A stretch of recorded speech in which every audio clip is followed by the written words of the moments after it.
আল্লাহর পয়গম্বর মুসা কালিমুল্লাহ রাস্তা দিয়ে চলা শুরু করলেন। চলতে চলতে বহুদূর যাওয়ার পর রাস্তার পাশে একটা কবর দেখতে পেলেন। কবর দেখার পর আল্লাহ পাক মুসা এবং কবরের মাঝে আল্লাহ তাআলা দুনিয়ার পর্দাকে উঠায় দিলেন। আল্লাহু আকবার। আরো ইমানি আওয়াজ দিয়ে বলেন আল্লাহু আকবার। মুসা কালিমুল্লাহ তাকায় দেখলো কবরের মধ্যে জাহান্নামের আযাব হইতেছে। মুসা কালিমুল্লাহ তার গন্তব্যে রওনা হয়ে গেল। চলতে চলতে আবার যখন বাড়ির দিকে রওনা হয়, মুসা কালিমুল্লাহ আবার ওই কবরটা দেখতে পেলেন। কবর দেখার পরে মুসা কালিমুল্লাহ তাকায় দেখলেন যাওয়ার সময় যেই কবরের মধ্যে দাউ দাউ করে আগুন জ্বলে, কিন্তু আসার পরে ওই কবরের মধ্যে তো আগুন তো দূরের কথা, আল্লাহ পাক ওই কবরটাকে জান্নাতের বাগান বানাইয়া দিয়েছে। আল্লাহু আকবার। আরো আওয়াজ দিয়ে বলেন না আল্লাহু আকবার। এই মুসা কালিমুল্লাহ আল্লাহর কাছে নামাজে দাঁড়ায় গেলেন। নামাজে দাঁড়াইয়া আল্লাহকে ডাক দেওয়া বলে আল্লাহ, ও আমার মালিক, আমি যাওয়ার সময় কবরের মধ্যে দাউ দাউ করে আগুন দেখতে পেলাম। আসার পরে তার কবরটা জান্নাতের বাগান, তার কারণ কি? আল্লাহ তাআলা ওহী নাজিল করে বলে, ও পয়গম্বর মুসা, ও পয়গম্বর মুসা, তুমি জানো নি এই ব্যক্তি মারা গিয়েছিল, দুনিয়ায় থাকা অবস্থায় তার স্ত্রীর গর্ভে সন্তান ছিল। সন্তান থাকা অবস্থায় স্ত্রীকে ওসিয়ত করেছিল, ও স্ত্রী আমার, তোমার গর্ভের মধ্যে যে সন্তান হবে তাকে তুমি আল্লাহর কালাম শিক্ষা দিবে। আল্লাহু আকবার। এই কথা বলার পর ওই ব্যক্তি কিছুদিনের মধ্যে দুনিয়া থেকে চলে যায়, অন্ধকার কবরে চলে যায়। কিন্তু ওই মহিলার গর্ভের মধ্যে আল্লাহ তাআলা একটি ছেলে সন্তান দান করে। আল্লাহু আকবার। ওই সন্তান যখন আস্তে আস্তে বড় হওয়া আরম্ভ করলো, যখন কিছু কিছু কথা বলতে পারে, ওই মহিলার মনে পড়ে গেল, হায় রে, আমার স্বামী তো আমার সন্তানকে আল্লাহর কালাম শিক্ষা দেওয়ার জন্য বলেছিল। তাকে হাতটা ধরে মসজিদের মধ্যে আলেমের কাছে নিয়ে গেলেন। যাওয়ার পরে আলেমকে ডাক দেওয়া বলে, হুজুর, আমার স্বামী নাই, দুনিয়া থেকে চলে গেছে। যাওয়ার আগ মুহূর্তে একটা ওসিয়ত করে গিয়েছিল, আমার গর্ভের মধ্যে ছেলে মেয়ে যাই হবে না কেন, ওই সন্তানকে যেন আমি আল্লাহর কালাম শিক্ষা দেই। হুজুর, আপনি আমার সন্তানকে আল্লাহর কালাম শিক্ষা দেন, ছোট বাচ্চা কোনো কিছুই পারে না। হুজুরে বলে, বলো তুমি আমার সাথে, আউযু বিল্লাহি মিনাশ শাইতানির রাজিম, বিসমিল্লাহির রাহমানির রহিম। আল্লাহু আকবার। আল্লাহ পাক ডাক দেয়া বলো, মুসা, এই সন্তান কথা বলতে পারে না, কিন্তু তার জবান দিয়ে আমাকে রহমান বলে ডাক দিয়েছে। আমি রহমানকে দেখি নাই, আমাকে রহিম বলে ডাক দিয়েছে। রে মুসা, এই সন্তান নিষ্পাপ, কোনো কিছুই বলে না। আমি আল্লাহকে যখন রহমান বলে ডাক দিল, আমি আল্লাহকে যখন রহিম বলে ডাক দিল, আমার ইশকের দরিয়ার মধ্যে জোশ লেগে গেল। আল্লাহু আকবার। আল্লাহ ডাক দেয়া বলো, ফেরেশতাদের দল, এই সন্তান যে আমাকে রহমান বলে ডাক দিল, আমাকে রহিম বলে ডাক দিল, তার পরিবারের মধ্যে কে আছে? অন্ধকার কবরে চলে গেছে। ফেরেশতারা ডাক দেওয়া বলে, আল্লাহ, কিছুদিন আগে তার এই সন্তানের বাবা মারা গেছে, তার কবরে দাউ দাউ করে আগুন জ্বলে। আল্লাহ ডাক দেওয়া বলো, ফেরেশতাদের দল, আমি আল্লাহ তোমাদেরকে সাক্ষী রেখে বলি, এই সন্তান আমাকে রহমান বলে ডাক দিয়েছে, এই সন্তান আমাকে রহিম বলে ডাক দিয়েছে। আমি রহমান আর রহিমের দিকে তাকায়া এই মুহূর্তে আমি তার বাবার কবরে আযাবকে আমি আল্লাহ মাফ করে দিলাম। আল্লাহু আকবার। ইমানি আওয়াজ দেওয়া বলেন না আল্লাহু আকবার। যালিকাল কিতাবু লা রাইবা ফীহি।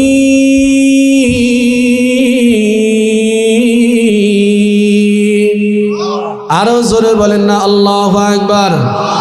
ইমানি আওয়াজ দেওয়া বলেন না আল্লাহু আকবার।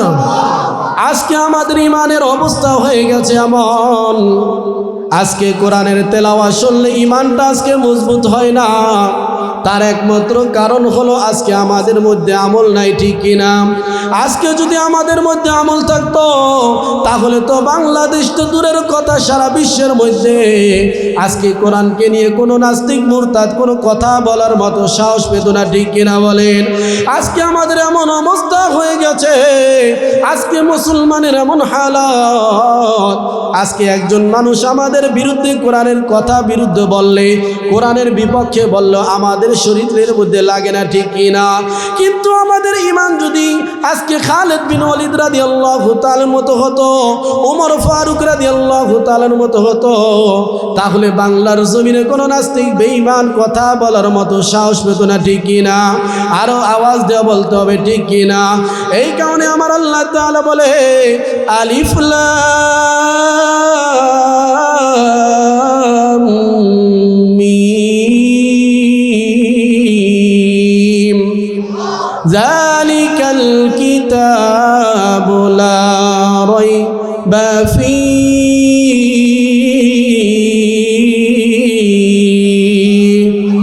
আল্লাহ পাক রব্বুল কারীম বলেন, আমি আল্লাহ তোমাদের কাছে এমন একটা কিতাব নাজিল করলাম রে মুমিন, দুনিয়ার মধ্যে কেউ যদি কোনো কিতাব বানায়, বানানোর শুরুতে লিখে দেয় এই কিতাবের মধ্যে যদি কোনো ভুল হয় সংশোধন পরবর্তীত করে দেব, ঠিক কিনা বলেন?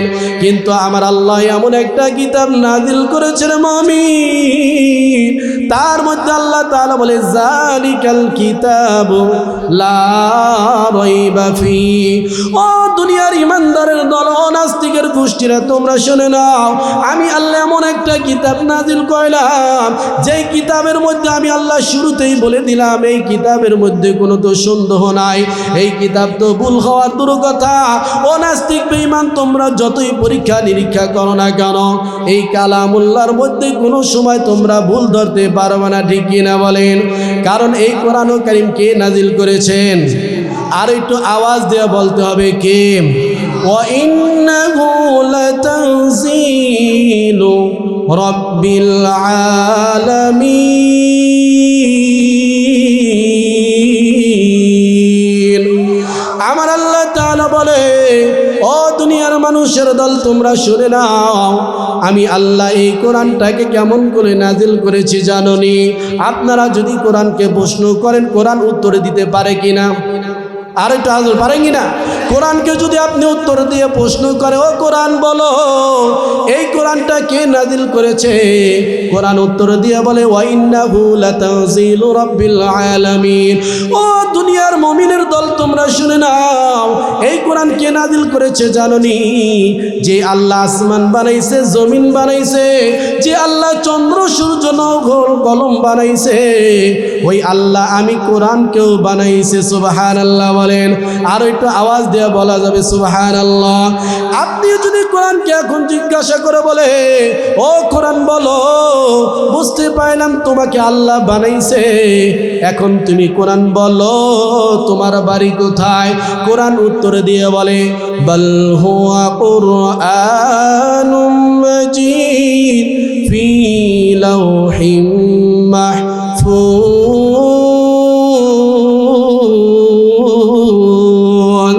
কোরআন উত্তর দিয়ে বলে, ও দুনিয়ার মুমিনের দল, তোমরা শুনে নাও, এই কোরআন আমার বাড়ি কোথায় জানোনি? দুনিয়ায় আমার কোনো বাড়ি না, বোয়ালি গ্রামে আমার কোনো বাড়ি না, আমার ইন্ডিয়ায় বাড়ি না, আমার আমেরিকায় বাড়ি না। ও দুনিয়ার মুমিনের দল, তোমরা শুনে নাও, আমি কোরআনের বাড়ি কোথায় জানোনি? এক আসমান, দুই আসমান নয়, তিন আসমান নয়, বরং আমার বাড়ি হলো আল্লাহ পাক লৌহে মাহফুজে আমার বাড়ি করে দিয়েছে। আল্লাহু আকবার বলেন। আরো ইমানি আওয়াজ দেওয়া বলেন আল্লাহু আকবার। তাহলে বোঝা গেল কোরআন নাজিল করেছে কে? আর একটু আওয়াজ দেওয়া বলা যাবে কি কে? এই কোরআনে নাজিল করেছে আমার আল্লাহ। আর এই কোরআনের বাড়ি হলো লৌহে মাহফুজের মধ্যে। এখন যদি একটু খেয়াল করে শোনেন, এখন যদি কোরআনকে ডাক দেওয়া বলে, কোরআন একটু বলে দাও, এই কোরআন যেহেতু তোমার বাড়ি হলো লৌহে মাহফুজের মধ্যে, ওই লৌহে মাহফুজ থেকে তোমাকে দুনিয়ায় কে নিয়ে আসছে? কোরআন নিজেই উত্তর দিয়ে বলে, নাযালা বিহির রূহুল আমিন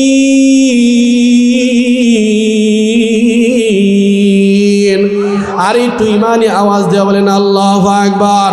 এই কোরআন উত্তর দিয়ে বলে, ও মুমিনের দল, তোমরা শুনে নাও, আমার এই কোরআনটাকে কে নাজিল করেছে জাননি? আমার আল্লাহ বলে, আমি কোরআনটাকে আমি নিজে নাজিল করেছি। এই কোরআনের বাড়ি হলো লৌহে মাহফুজের মধ্যে। কোরআন ডাক দিয়া বলে, ও মুমিনের দল শুনে নাও, আমার বাড়ি হলো লৌহে মাহফুজের মধ্যে।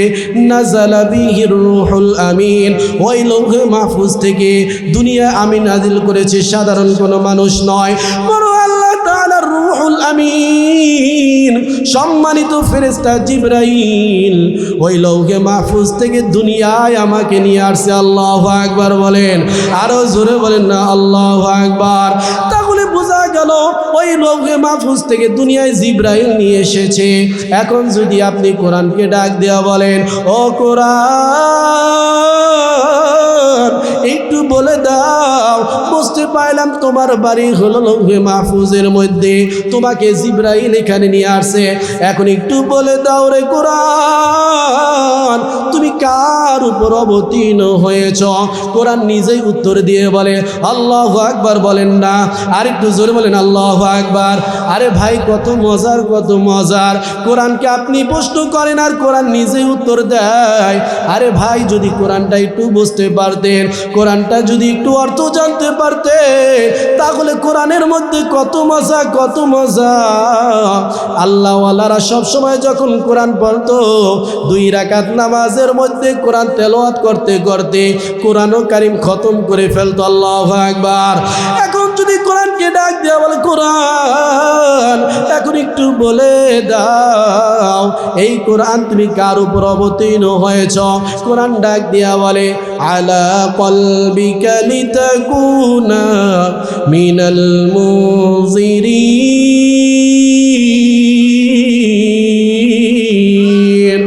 আর একটু ইমানি আওয়াজ দেওয়া বলে না আল্লাহু আকবার।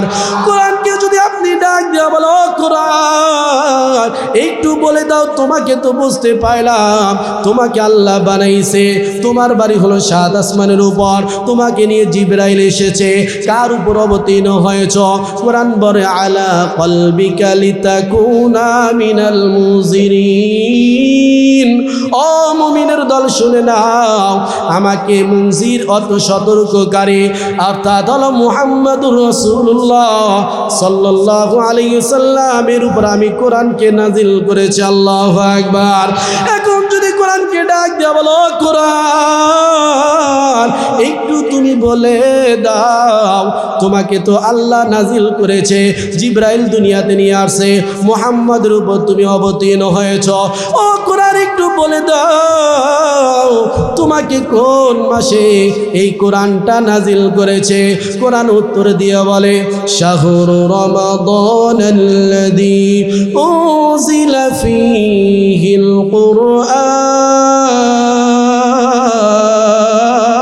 কুরআন। কোরআন উত্তর দিয়ে বলে, শাহরু রমাদানাল্লাযী উনজিলা ফীহিল কুরআন। ও মুমিনের দল, একটু তোমরা দিলের কানটা লাগাইয়া শোনো, এই কোরআন আমাকে আল্লাহ পাক রমজান মাসে দুনিয়ার মধ্যে আমাকে অবতীর্ণ করেছে। আল্লাহু আকবার। এখন যদি কোরআনকে ডাক দিয়ে বলো, কোরআন একটু তুমি বলে দাও, বুঝতে পারলাম তুমি রমজান মাসে অবতীর্ণ হয়েছ, দিনে না রাতে অবতীর্ণ হয়েছ। কোরআন নিজে উত্তর দেয়। আল্লাহু আকবার বলেন, আরো জোরে বলেন না আল্লাহু আকবার। ইন্না أنزلناه في ليلة القدر। الله أكبر। কোরআন নিজে উত্তর দিয়া বলো, মুমিনের দল, আমি কোরআনকে আল্লাহ রমজান মাসে অবতীর্ণ করেছে, আর দিনে না রাতে জাননি। ইন্না আনজালনাহু ফি লাইলাতিল কদর, আমি এই কোরআনকে আমার আল্লাহ তাআলা লাইলাতুল কদরের মধ্যে আল্লাহ তাআলা অবতীর্ণ করেছে। আল্লাহু আকবার। এখন যদি কোরআনকে ডাক দিয়া একটু বলে, ও কোরআন একটু বলো, এত বুঝতে পারলাম তোমাকে কেন দুনিয়াতে আসছো, তোমার কারণ কি? কোরআন নিজে উত্তর দেওয়া বলে, লিতুখরিজান নাসা মিনাজ যুলুমাতি ইলান নূর।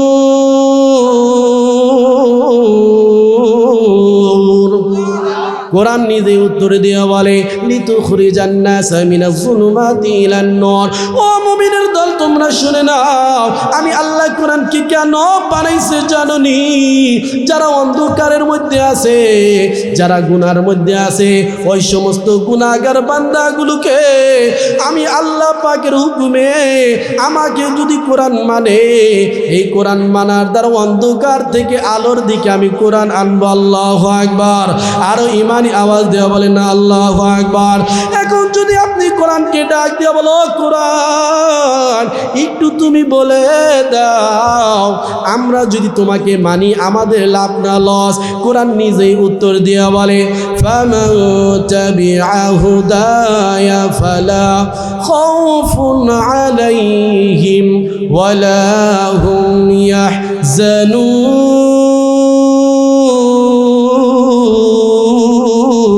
ইয়াহজানুন। কোরআন নিজেই উত্তর দিয়ে বলে ফামান তাবিআ হুদায়া ফালা খাউফুন আলাইহিম ওয়ালা হুম ইয়াহজানুন। ও মুমিনের দল, যে ব্যক্তি আমি কোরআনকে মানবে, যে ব্যক্তি কোরআন অনুযায়ী জীবন যাপন করবে, যে ব্যক্তি তার পরিবারের মধ্যে কোরআন অনুযায়ী চলবে, যে ব্যক্তি রাষ্ট্রের মধ্যে কোরআন অনুযায়ী চলবে, নিজের জীবনটাকে কোরআন মতো চলাবে, আল্লাহ তাআলা বলে ও মুমিনের দল, আমি আল্লাহ ঘোষণা করে দিলাম ওই সমস্ত মুমিনের জন্য দুনিয়া আখিরাতের কোনো ভয় নাই, কোনো চিন্তা নাই। সুবহানাল্লাহ। তাহলে যদি কোরআন মতো চললে আমাদের লাভ না লস? আর একটু ইমানি আওয়াজ দেওয়া বলে লাভ না লস? যদি কোরআন অনুযায়ী চলি আমাদের দুনিয়া আখিরাতে কোনো ভয় আছে কিনা? ভয় আছে। যদি কোরআন অনুযায়ী চলতে পারে দুনিয়া আখিরাতে কে আমাদের নাজাত দিবে? আর একটু ইমানে আওয়াজ বলেন কে? আল্লাহ তাআলা নাজাত দিবে। এতগুলো কোরআনের আয়াত বললাম, একটাই হলো কোরআনের দাম কম না বেশি? যে কোরআন মানবে তার দামটা কম হবে না বেশি হবে? থাকবে তার দাম না কম না বেশি? ও ভাইয়েরা আমার, বন্ধুরা আমার, একটু দিনের কানটা লাগাইয়া শোনেন। যদি কোরআনটাকে যদি নাও পড়তে পারে সন্তানকে কোরআন শিক্ষার দরকার আছে কিনা? আর একটু আওয়াজ দেওয়া বলেন দরকার আছে কিনা? আমাদের সন্তানকে আল্লাহর কালাম শিক্ষা দিলে লাভ না লস? আর একটু আওয়াজ দেওয়া লাভ না লস? কিন্তু আমরা কালাম শিক্ষা দেই, হ্যাঁ? কারণ আমরা তো কি করি না, কোরআন শিক্ষা দেই না। দেব কিভাবে? আজকে আমাদের স্ত্রীগুলো হয়ে গেছে ডিজিটাল, ঠিক কিনা? আরো জোরে বলেন না কেন? আজকে আগেরকার 10-20 বছর আগে দেখা যায় তো সকালবেলা মা বোনেরা যারা ছিল তারা সর্বপ্রথম ঘুম থেকে উঠে নামাজটা পড়ে বাচ্চাদেরকে আগে কোরআন শিখার জন্য মসজিদে পাঠাইতো, ঠিক কিনা? আর এখন এমন কপাল পোড়া, ঘুম থেকে উঠেই 8টায়, নিজে তো পড়ে না, সন্তানকেও পড়ায় না, ঠিক কিনা? এই সন্তানগুলো তো এমন অবস্থা হয় কোরআন না শেখার কারণে, তবিয়ত না শেখার কারণে, কিভাবে বাবা মার সাথে চলতে হয় আদব কায়দা না শেখার কারণে এই সন্তানগুলো আজকে বর্তমানে দেখা যায় মুরব্বীদের সাথে বেয়াদবি করে, ঠিক কিনা? এই সন্তানগুলো এমন অবস্থা হয়, শিক্ষিত হয় কিন্তু কোরআনের ছোঁয়া না থাকার কারণে এই সন্তানগুলোর দ্বারাই আজকে রাজনীতির মধ্যে বলেন, সামাজিক বলেন, সরকারি দায়িত্ব বলে, সবখানে দেখা যায় দুর্নীতি হয়, ঠিক কিনা? যার মধ্যে কোরআনের ছোঁয়া আছে তার দ্বারা কোনোদিন দুর্নীতি হতে পারে? আর একটু জোরে পারে না। এই কারণে কোরআনের শিক্ষা দরকার আছে কিনা? আর একটু জোরে বলেন দরকার আছে কিনা? এই কারণে কোরআন শিক্ষা দিলে দুনিয়া আখিরাত উভয় জাহানে কল্যাণ দান করবে কে? আর একটু জোরে বলেন না কে? এই কারণে আমরা কোরআন শিক্ষা করব, কোরআন শিখনেওয়ালাদেরকেও সম্মান করব, ঠিক কিনা? আজকে তো কোরআন শিখনেওয়ালা আলেমদের দাম আছে, কথা বলেন, আলেমের দাম আছে? আজকে তো নাই। কয়জনে দেয়? আজকে দেখা যায় সমাজের মধ্যে বলে হুজুর আমাদের নেতা, ঠিক কিনা? কথা বলে হুজুর আমাদের বড় নেতা। এখন নেতার অবস্থা কেমন জানেন? বর্তমান দেখবেন রাষ্ট্রপতি হলো কি দেশের মধ্যে সবচেয়ে উপর পর্যায়ে কে? রাষ্ট্রপতি। তার এমনভাবে বানাইছে রাষ্ট্রপতিরে, সব কিছু করে হলো প্রধানমন্ত্রী, ঠিক কিনা? কথা বলে না কেন? সব কিছু প্রধানমন্ত্রী বলে সবার উপরে। আর ইমাম সাহেবকে বলে হুজুর আপনার উপরে, আপনার কোনো কষ্ট দরকার নেই, আমরা যা করার কাম করবো আপনি খালি আমাদের সাথে থাকবেন, ঠিক কিনা? খালি কথার মধ্যে কি নেতা, কাজে নেতা আছে? কথা বলে না কেন? কাজে যদি নেতা থাকতো, সমাজের মধ্যে বিচার আচার যা হতো ইমামকে সর্বপ্রথম বানাইতো, ঠিক কিনা? আরো জোরে বলেন না কেন, ঠিক কিনা? আজকে মদখোর সুদখোরকে আজকে বিচারক বানায়, ঠিক কিনা? ডানে বামে করে আজকে সমাজের মধ্যে বিচার এমন অবস্থা বলে, দেখা যায় সত্য কথা তো দূরের কথা, আজকে কিছু টাকার বিনিময়ে বিচারটা উল্টা পাল্টা হয়ে যায়, ঠিক কিনা? এর মেন কারণ হলো আজকে সমাজের মধ্যে কোরআন তেলাওয়াত নাই, ঠিক কিনা? কোরআনের ছোঁয়া নাই। যদি সমাজের মধ্যে কোরআনের ছোঁয়া থাকতো তাহলে সমাজের মধ্যে আর দুর্নীতি হতো না। এই কারণে আমাদের দুর্নীতি মুক্ত যদি সমাজ গড়তে হয় সর্বপ্রথমের কোরআনের ছোঁয়া দরকার, আছে কিনা? এই কারণে আবু দারদা রাদিয়াল্লাহু তাআলা আনহু বলেন, কুন আলিমান, ও দুনিয়ার মানুষ শোনো, হয়তো তুমি কি হও, আলেম হও, কি হও, আও মুতাআল্লিমান, না হয় তুমি কি হও, আলেমের ছাত্র হও, আও মুহিব্বান, আরো আপনি কি হন, না হয় আলেমদেরকে মোহাব্বত করো, আও মুঈনান, অথবা তাদেরকে সাহায্য করো, ফালা তাকুন খামিসা, তোমরা পঞ্চম ব্যক্তি হয় না, ফাতুহলিক, তাহলে তোমরা কি হয়ে যাবে, ধ্বংস হয়ে যাবে। কারণ এমন অবস্থা, যদি আলেম নাও হন আপনার সন্তানকে আলেম বানান, আলেম না হন আলেমদেরকে মোহাব্বত করেন, আলেম যদি নাও হন আলেমদেরকে সাহায্য করেন। যদি আপনি আলেমের বিরোধিতা করেন, যদি কোরআনের বিরোধিতা করেন, আপনি ধ্বংস অনিবার্য, ঠিক কিনা? আর একটু জোরে বলেন না কেন, ঠিক কিনা? এই কারণে ধ্বংস অনিবার্য। এই কারণে যদি ধ্বংস অনিবার্য থেকে বাঁচতে হয় তাহলে কোরআন অনুযায়ী জীবন যাপন করতে হবে, ঠিক কিনা? এই কারণে আলেমের বিরোধিতা করা যাবে, জোরে বলেন, আলেমের বিরোধিতা করা যাবে, কোরআনের বিরোধিতা করা যাবে। কারণ আমরা দেখা যায় অনেকেই আছি, অনেকে এমন অবস্থা হয়, দেখা যায় এমন চায়ের স্টোরের মধ্যে এমন হয় যে কি করে একজন MBBS বিভিন্নভাবে দেখা যায় এমন কথা বলে হুজুরের থেকেও বেশি জানে, ঠিক কিনা? আর একটু জোর বলেন না, ঠিক কিনা? আমি একজনকে বললাম, ভাই একটু নামাজ পড়েন, বলে হুজুর নামাজ পড়ে লাভ কি, জুমার নামাজ পড়লেই হয়, আছে কিনা মুসলিম? কারণ এমন অবস্থা হয়, বলি ভাই নামাজ পড়লে তো লাভ, হুজুর আমি এই ওয়াজ জানি, এই ওয়াজ আমার করেন না, কি করেন না? কারণ দেখা যায় আমাদের এমন অবস্থা, নামাজের কথা বললে দুনিয়া আর কোনো কি করা, বলে হুজুর আমরা নিজেই। কারণ কিছু দল আছে তো এমন অবস্থা, নামাজ রোজা রাগে না, তারা কি করে, খালি জিকির করলে হয়, ঠিক কিনা? এই কারণে নামাজ রোজা এবং পাশাপাশি আলেমকে মোহাব্বত করা দরকার, আছে কিনা? যদি আলেমকে মোহাব্বত করি, কোরআনকে যদি মোহাব্বত করি, আমাদের দাম বাড়াই দিবে কে? আর একটু জোরে জবান খুলে বলেন, কে? আল্লাহ তাআলা বলেন, ফামান তাবিআ হুদায়া ফালা খাউফুন আলাইহিম ওয়ালা হুম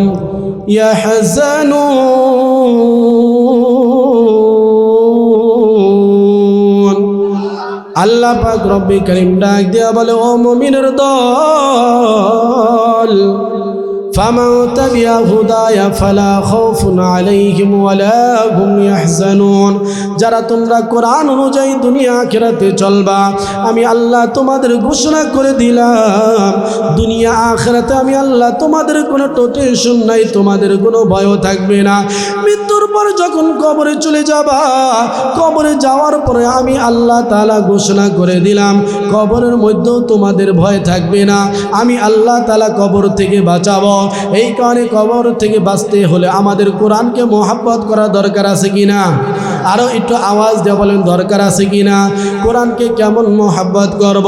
পাকিস্তানের মধ্যে সিন্ধুর প্রদেশের মধ্যে মানুষগুলো ততটা কোরআন অনুযায়ী জানতো না, ইসলাম অনুযায়ী জানতো না, না জানার কারণে এলাকার মানুষগুলো ততটা আমল করতে পারতো না, নামাজ রোজা জানতো না।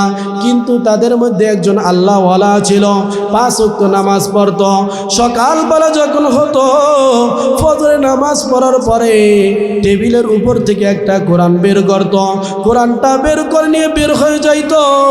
বের হয়ে যাওয়ার পর হাতে কোরআনটাকে নিয়ে বলতো, বিসমিল্লাহির রহমানির রহিম, আল্লাহু আকবার।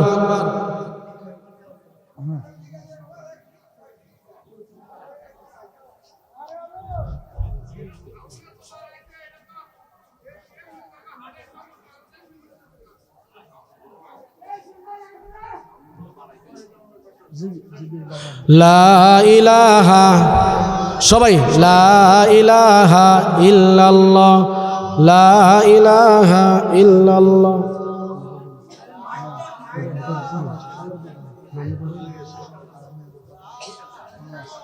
সবাই লা ইলাহা,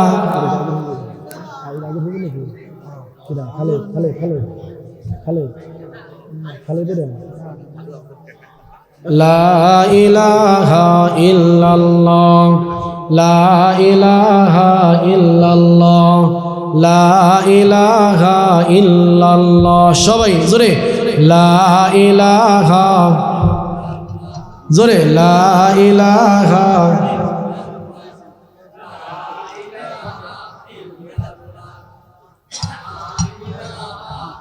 লা ইলাহা ইল্লাল্লাহু মুহাম্মাদুর রাসূলুল্লাহ। যেই কথা বলতেছিল আল্লাহ তাআলা কোরআনুল কারীমের মধ্যে বলেন, ফামান তাবিআ হুদায়া ফালা খাউফুন আলাইহিম ওয়ালা হুম ইয়াহজানুন।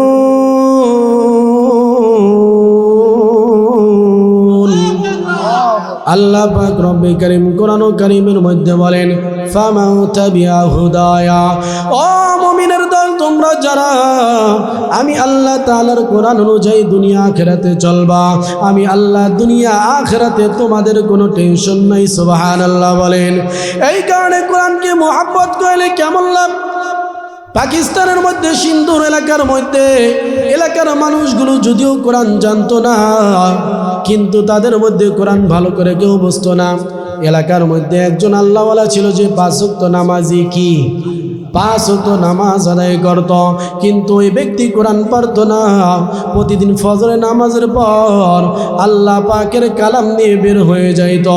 বের হয়ে যাওয়ার পর আল্লাহ পাকের কালামটা যখন খুলতো, খোলার পরে হাতটাকে নিয়ে সুন্দর করে কোরআনটা মুছত, মোছার পরে মুখের মধ্যে নিয়ে চুমু খাইত, খাওয়ার পরে কোরআনটা বার করে হাত লাগিয়ে বলতো, আউযু বিল্লাহি মিনাশ শাইতানির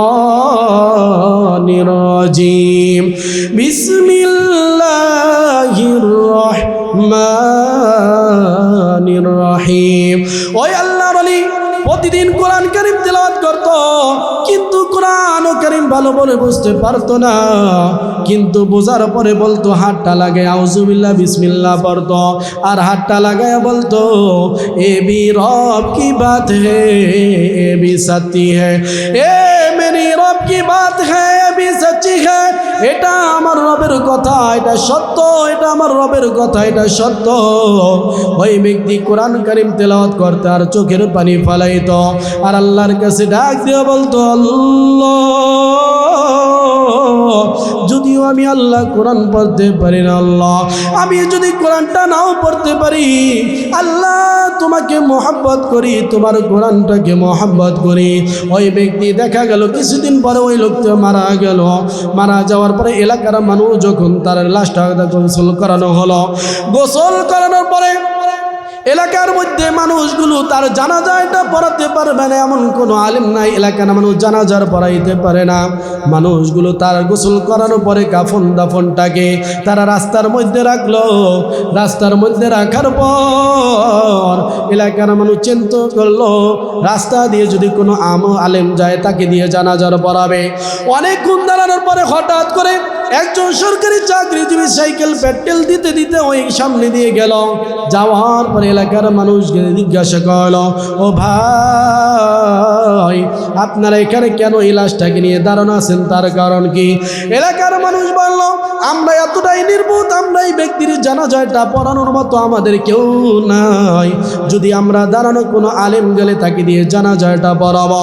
ওই সরকারি চাকরিজীবী ডাক দিয়ে বলে, ও এলাকার মানুষ, যদি আমি নাও আলেম হই, আমি প্রতিদিন কোরআন পড়ি, আমি কোরআন পড়াইতে পারি, আমি প্রতিদিন নামাজ পড়ি, নামাজ পড়াইতেও পারি, আমি জানাজার পড়তেও পারি, পড়াইতেও পারি। যদি তোমরা আমাকে অনুমতি দাও তাহলে আমি জানাজায় নামাজ পড়াবো। এলাকার মানুষ বলল, হ্যাঁ তাহলে তো আমাদের অনেক উপকার হয়। আপনি যদি আমাদের জানাজায় নামাজটা পড়ান তাহলে আমাদের উপর তো অনেক উপকার হয়।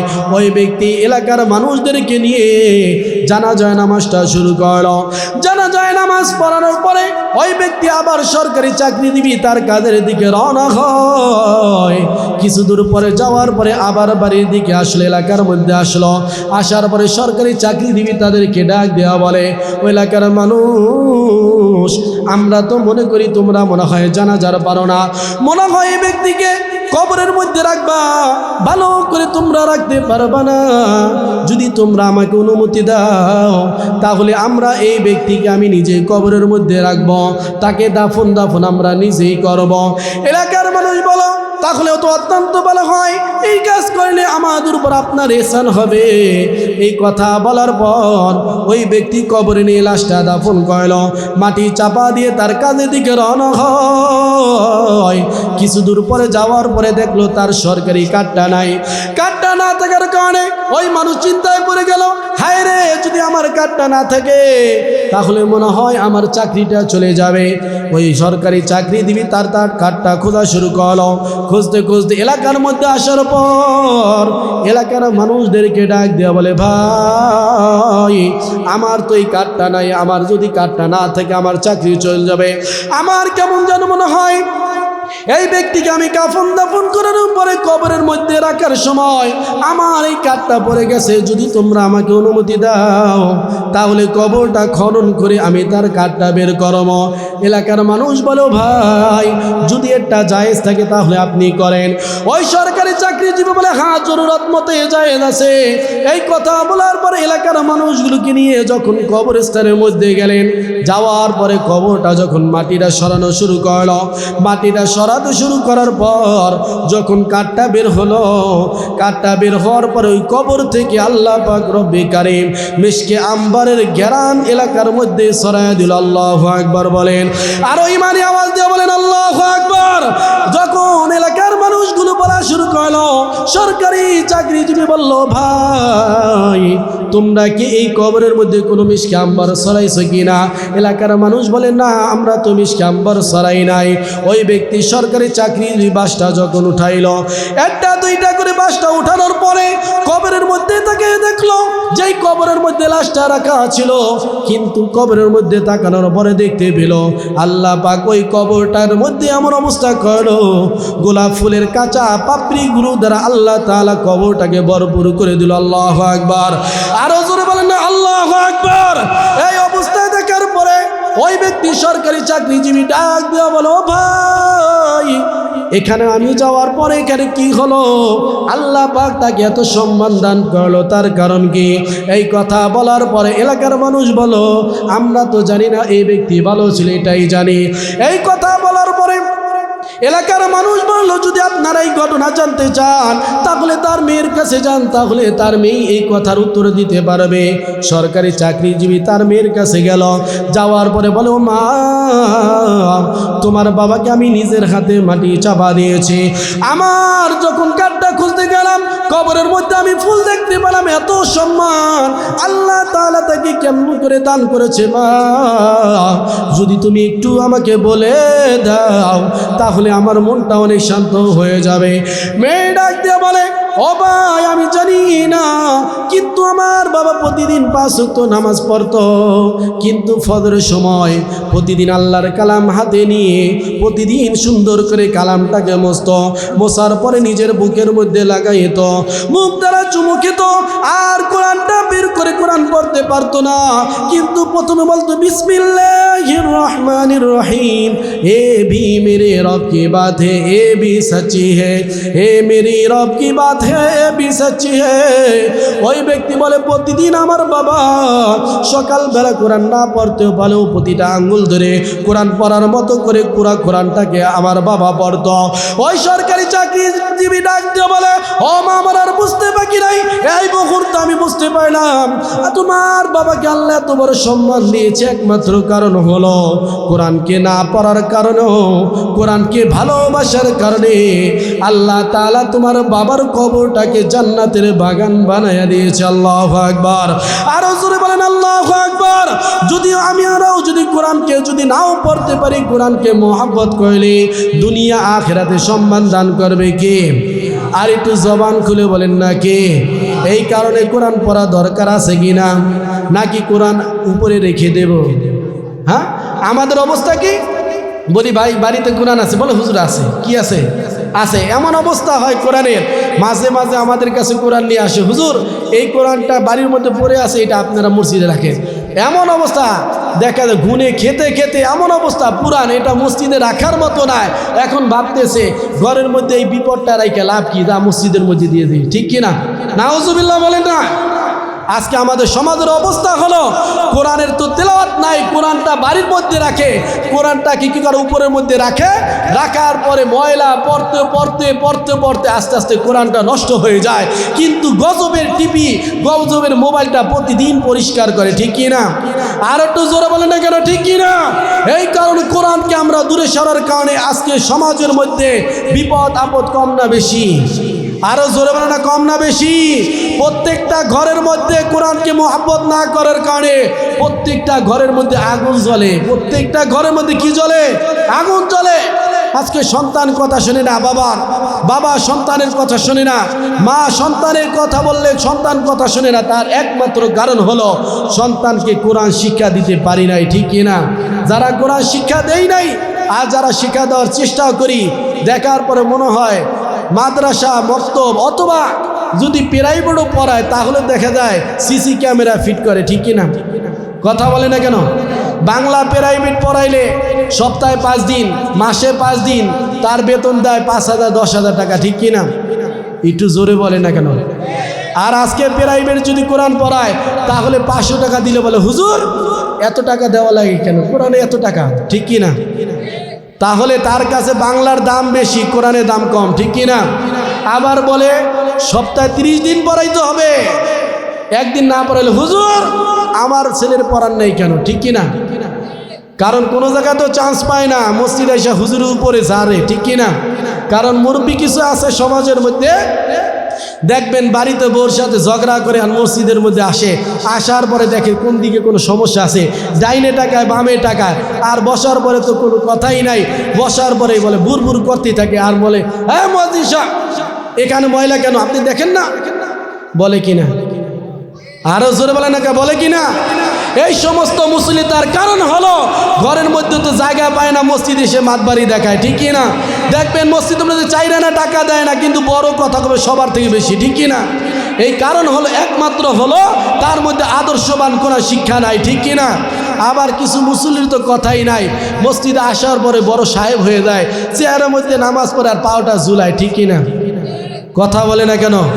আবার মন খারাপ করে হুজুর আমরা চেয়ারে পড়ি, এই কারণে আমাদেরকে বলেন না। আমি আপনাদেরকে বলি না, কিছু শ্রেণীর চেয়ারে পড়নেওয়ালা মুসল্লি আছে, এমন অবস্থা হয় চেয়ারে পড়লে মনে হয় সব কিছু কিনে ফেলাইছে। ঠিক কিনা? আর চেয়ারে পড়ে ডাইনে তাকায় বামে তাকায়। এক মুসল্লি আমি নামাজ পড়াইতেছি, নামাজ পড়ানোর পরে সুন্নত পড়তেছি, পড়বো একটু তাকায় দেখি যে মুসল্লির কি হালাত।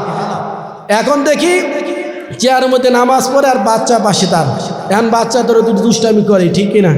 বাচ্চা তখন দুষ্টামি করতেছে, নামাজ পড়তেছে, বাচ্চাটাকে এই এদিকে দুষ্টামি করছে কেন, তারা আবার নামাজ পড়তেছে কি পরে। এখন আমি তারে দিয়ে গেলাম ভাই যে নামাজ পড়লেন, এই যে বাচ্চারই কয়লেন, এটা সমস্যা নেই? না হুজুর এটা কোনো সমস্যা নেই। আপনারা বলে নামাজ হয়? আরো জোরে বলে না, কোনো নামাজ হয়? দেখা যায় আজকে মুসল্লির এমন ডিজিটাল।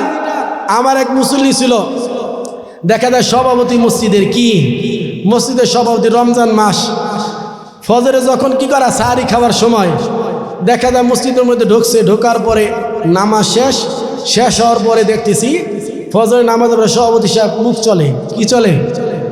আমি বলতেছি রমজান মাস রোজার দিন, ফজরের নামাজ পড়ে বলি ভাই আপনার মুখে চলে, কারণ কি কিছু খান নাকি? বল হ্যাঁ হুজুর খাই। আমি কি খান? পান খাই। কি খাই?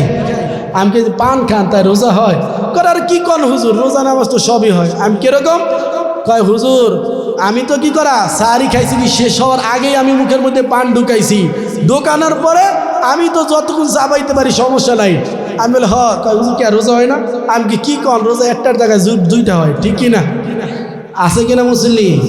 কথা কয় না কেন? আমাদের সমাজের মধ্যে এরকম ডিজিটাল মুসল্লি। আবার এমন কিছু মুসল্লি আছে দেখা যাবে কি করে, আপনার দেখা যায় কি মুরগি আদার খায় না, আদার খায় কি না, দেখে এখন তো 4G, বর্তমান 5Gও আসতেছে, 5Gও তার কাছে ফের এত স্পিডে নামাজ পড়ে, ঠিক কি না? হাফেজ সাহেবরা যে কোরআন তেলাওয়াত করে রমজান মাসে, হাফেজ সাহেবরা যত স্পিডে না পড়তে পারে মুসল্লিরা তার থেকে স্পিডে পড়ে, ঠিক কি না? আমাদের মুসল্লির হালাত হলো এরকম, নামাজ তো হয় না, ইমামের দোষ ধরার জন্য পাগল, ঠিক কি না? আলেমের দোষ ধরার জন্য পাগল। আজকে এমন কিছু পাগল মুসল্লি আছে, আবার বলে হুজুর এটা করেন না কেন? আমি একবার বলি আচ্ছা ভাই আপনি যে এত কিছু জানেন একটু সূরা ফাতিহাটা বলেন তো। কয় হুজুর এটা জিগায়েন না। কি জিগায়েন না? কারণ যত নেতামি করুক আপনি সূরা ফাতিহা জিগাবেন আর পারেন না, তাই নেতামি লাভ আছে? কথা বলেন না কেন? কারণ ধর্মীয় বিষয়ে ইমামের সামনে নেতামি করার মতো সাহস আছে? কারণ কোরআনের সম্পর্কে নামাজ সম্পর্কে তোমার থেকে বেশি জানে। এই গাদ্দার মুনাফিক, তোমার মতো মুসল্লি দরকার নাই। যেই সমাজের মধ্যে ইমামের থেকে বড় মুসল্লি হবে ওর মতো বেয়াদব সমাজের মধ্যে কেউ নাই, ঠিক কি না?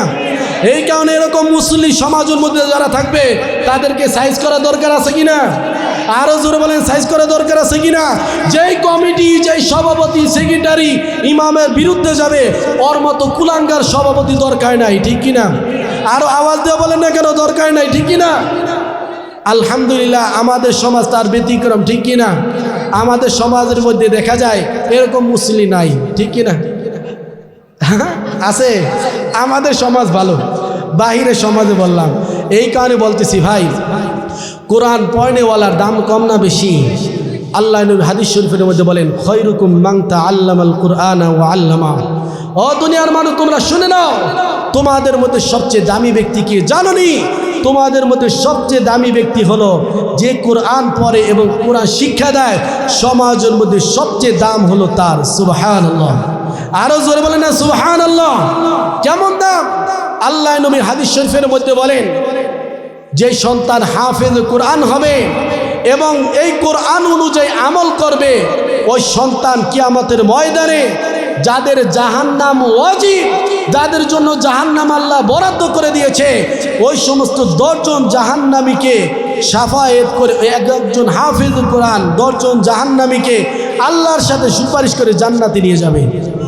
আর একটু আওয়াজ দেওয়া বলেন না সুবহানাল্লাহ। এই কারণে কোরআনের দাম কম না বেশি? এখন অনেকে ভাবতেছে হুজুর এটা তো হাফেজ কোরআনের, আমি মা বাবা, আমার দাম নাই। দেখেন আল্লাহ নবী হাদিস শরীফের মধ্যে বলেন যে সমস্ত হাফেজ কোরআনের বাবা মা হবে কিয়ামতের ময়দানে, ওই সমস্ত হাফেজ কোরআন আলেমের মা বাবাকে কিয়ামতের ময়দানে আল্লাহ পাক রব্বে কারীম নূরের টুপি পরাইবেন। আল্লাহু আকবার। কেমন নূরের টুপি? এই আলোর মতো, বাতির আলোর মতো? হ্যাঁ, কেমন নূরের টুপি? আল্লাহ নবী বলে সূর্যের যদি কোরআনকে মহাব্বত করি, আলেমকে মহাব্বত করি, তাহলে যারা কোরআনের বিরুদ্ধে কথা বলবে, আলেমের বিরুদ্ধে কথা বলবে, হয়তো আমার জীবন যাবে, আমি তার এমন অবস্থা করব সমাজের মধ্যে তার থাকার কোনো অধিকার নাই, ঠিক কিনা? আরো জোরে বলেন না কেন, ঠিক কিনা? নাস্তিকতা নিপাজাক, দিন ইসলাম জিন্দাবাদ। নাস্তিকতা নিপাজাক, দিন ইসলাম জিন্দাবাদ। কোটি প্রাণের একই আওয়াজ, খোদা দই সার পাবে না, এই বাংলা সাই হবে না, মুসলমানরা জেগেছে আজ, ঠিক কিনা? আরো জোরে বলেন না কেন, ঠিক কিনা? নাস্তিকতা নিপাজাক, দিন ইসলাম জিন্দাবাদ। নাস্তিকতা নিপাজাক, দিন ইসলাম জিন্দাবাদ। কোটি প্রাণের একই আওয়াজ, খোদা দই সার পাবে না, এই বাংলা ঠাই হবে না, মুসলমানরা জেগেছে আজ, ঠিক কিনা? জোর কদমে সামনে চলো, বজ্র কণ্ঠে আওয়াজ তোলো, সবাই মিলে একই তালে দাও না স্লোগান, নারায়ে তাকবীর, দিন ইসলাম, দিন ইসলাম জিন্দাবাদ, জিন্দাবাদ। ইসলামেরই জন্য দেশের হয়েছে জন্ম, ইসলামের বিরুদ্ধে গেলে দেশ হবে ভিন্ন, ঠিক কিনা? ইসলামেরই জন্য দেশের হয়েছে জন্ম, ইসলামের বিরুদ্ধে গেলে দেশ হবে ভিন্ন। ইসলামের বিরুদ্ধে যারা নিয়েছে অবস্থান, এই বাংলায় ঠাই হবে না, যাও ইন্ডিয়া, ঠিক কিনা? জোর কদমে সামনে চলো, বজ্রকণ্ঠে আওয়াজ তোলো, সবাই মিলে একই তালে দাও না স্লোগান, নারায়ে তাকবীর, দিন ইসলাম, দিন ইসলাম জিন্দাবাদ, জিন্দাবাদ। নারায়ে তাকবীর, নারায়ে এই কারণে ইনশাআল্লাহ আমরা কোরআনের পক্ষে থাকবো। রাজি আছি কিনা? আল্লাহ পাক আমাদের সন্তানগুলোদেরকে এবং আমাদের সবাইকে কোরআন পড়নেওয়ালা সন্তানকে কোরআন পড়নেওয়ালার তৌফিক দান করে সবাই আমিন। যেই কথাগুলো বললাম আল্লাহ পাক সর্বপ্রথম আমাকে আমল করা তৌফিক দান করে সবাই আমিন। ওয়া আখিরু দাওয়ানা আলহামদুলিল্লাহি রাব্বিল আলামিন। আসসালামু আলাইকুম ওয়া রাহমাতুল্লাহি ওয়া বারাকাতুহু।